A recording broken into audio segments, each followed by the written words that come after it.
Close insiders Stephen Holder and Zach Kiefer look back at the Indianapolis Colts opener and what they can do about it. Week 2. Clark Wade and Indianapolis. In 2012, just 3 games into the first season of the Indianapolis Colts' massive regime change, the head coach was diagnosed with cancer. His name is Chuck Pagano. You know that story. The offensive coordinator took over on an interim basis, led a 12-team to a 93 record, and when Pagano returned he and the Colts were off and running. The coordinator's name is Bruce Arians. You know that story, too. In 2012, the timing was perfect. Chuck Pagano needed Bruce Arians on the sideline at Lucas Oil Stadium. On Sunday, the timing is terrible, because Bruce Arians is the last person Pagano needs on the sideline at Lucas Oil Stadium. More great Colts coverage on Sunday. As you know, Bruce Arians will be on the opposite sideline. He'll be coaching the Arizona Cardinals. Pagano has bigger issues than being out-coached in a single game, though that will happen Sunday. Arians will outcoach him because Arians is a much better coach. And that's the issue facing Pagano. Arians is the better coach, and everyone knows it, and 5 years ago Colts owner Jim Irsay chose Pagano instead. Make no mistake, Irsay had no choice but to choose Chuck Pagano, might not even have had a choice to make. The Arizona Cardinals offered their job to Arians, he accepted, and that was that. End of story. 5 years later, the story picks up. Here in Indianapolis, Pagano is the coach who stayed. Arians is the coach who got away. This is a topic both emotional and elephantine, and we could let the emotional part rule the day. We could ignore the elephant in the room. But the elephant has a name, Bruce Arians. An HES better than Pagano. And today, well, today that seems pretty damn relevant. This city loved Chuck Pagano in 2012, there's a part of it that still does, a large part, the part that values the man more than the coach. Since beating leukemia in 2012, his head bald and his lip quivering and his words emotional and powerful and just so real, Pagano has been a one-man wrecking crew against cancer. He has raised millions of dollars toward research.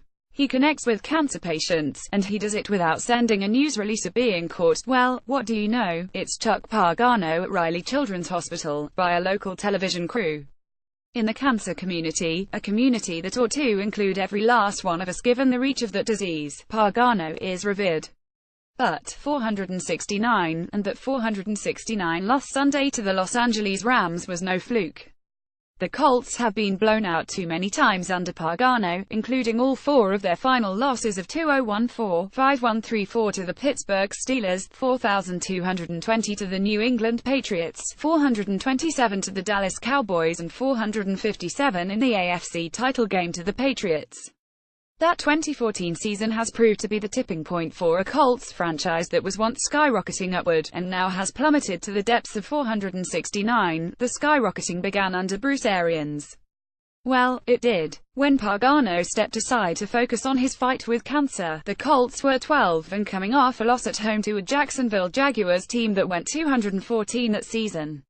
The Colts' 4th game of 2012 Arians' first was against the Green Bay Packers, who would finish 115. The Colts won and kept winning, going 93 under Arians before Pagano returned for the season finale, a win against Houston, and the ensuing playoff game a loss at Baltimore. By photo, Indianapolis Colts quarterback Andrew Luck got a play from offensive coordinator Bruce Arians, right, in the Colts game September 16, 2021 at Lucas Oil. Photo Mac Ridger Indy Star. One thing we can't know, one thing we'll never know, is how much those 12 games under Bruce Arians in 2012 shaped Colts seasons to come. But in hindsight, given how poorly constructed those teams were under general manager Ryan Grigson, and how poorly coached this team has looked under Pagano, and how brilliant Arians has been at Arizona, 4-2-2-5-1 2014 NFL Coach of the Year, my conclusion is this: Arians put his stamp on the Colts and rookie quarterback Andrew Luck in 2012, a stamp so strong that it stayed even after Arians left. Alas, Arians' impact was not indelible. Everything fades, even brilliance. Left to their own devices, and undermined by injuries to Luck, the Colts began falling apart. The unraveling was complete in the 2017 opener, giving this franchise another score, 469, to bookend the 457 embarrassment of that AFC title game. 7 days after 469, Bruce Arians makes his first appearance with the Cardinals at Lucas Oil Stadium. For Chuck Pagano, the timing could not be worse by photo than Colts interim head coach Bruce Arians waited to be interviewed by the NFL Network following his team's 2,710 win over the Jaguars on November 8, 2012. Photomat Dietrich Indy star Arians is everything Pagano is not, and it's the parts missing from Pagano: strict leadership, offensive acumen, game day coaching ability, that have led the Colts to this barren moonscape. In addition to his game day gaffes and bland X's and O's, Pagano doesn't hold his players accountable. He talks a good game, but for years Pagano's players have kept their jobs despite glaring deficiencies in discipline or technique. The princely Pagano criticizes nobody publicly. He is Dr. Everything be all right. When the Cardinals screw up, let's go crazy, Arians says. After Arizona's season-opening loss a year ago, Arians said tight end Troy Nicholas didn't show up and defensive tackle and first-round pick Robert Nkemdish was poor in his NFL debut. He also demanded toughness from cornerback Justin Bethel, who had been battling a foot injury. Justin has to decide that helps going to play with that foot, Arians said. He was just an average spectator on special teams. He missed 2 tackles. If he's going to play, he needs to play better or he shouldn't play.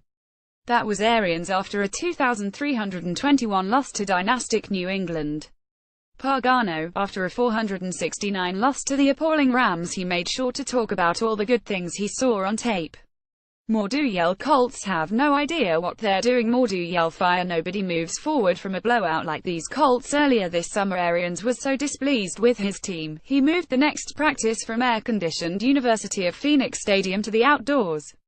And then he made his team run wind sprints, like this was high school, in temperatures reaching the mid-90s. Arians' rational play like expletive, he said, "I'll treat you like expletive." In 2012, Pagano was battling something more serious than a bad practice or a great NFL opponent. And when he returned victorious, his cancer in remission and his team winning his first game back against Houston, it was glorious. And all of it left Jim Irsay with only one choice to make: this is Pagano's team. Arians was so good on an interim basis that 2012 season, he was named AP Coach of the Year. He was the hot coaching candidate that off-season, generating interest from the Eagles, Browns, Chargers and Bears before taking the job with the Cardinals. He was leaving, and there was nothing Jim Irsay could have done about it. Even a jackal move, firing or reassigning Pagano and replacing him with Arians, wouldn't have worked because Arians wouldn't have taken the job under those conditions. If you know anything about the loyal Arians, you know that.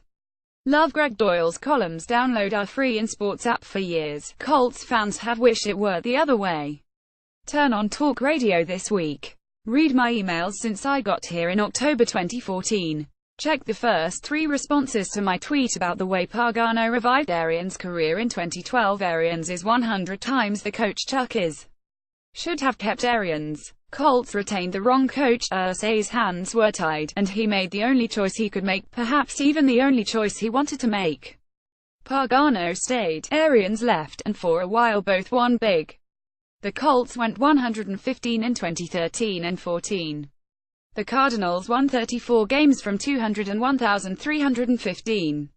More recently, neither has won enough. The Colts have gone 16-18 since reaching the 2014 AFC title game. The Cardinals have gone 7,101 since reaching the 2015 NFC title game. But nobody is suggesting Arians is overmatched. He remains a coach who would be coveted by fans of many NFL teams, including the team he will face Sunday at Lucas Oil Stadium. It is an uncomfortable truth, but that doesn't make it any less true. Find IndyStar columnist Greg Doyel on Twitter at @GregDoyelStar or at www.facebook.com/greg.doyel. Close. The Colts are disappointed. Doyel has some stronger emotions. Video courtesy of Fox 59.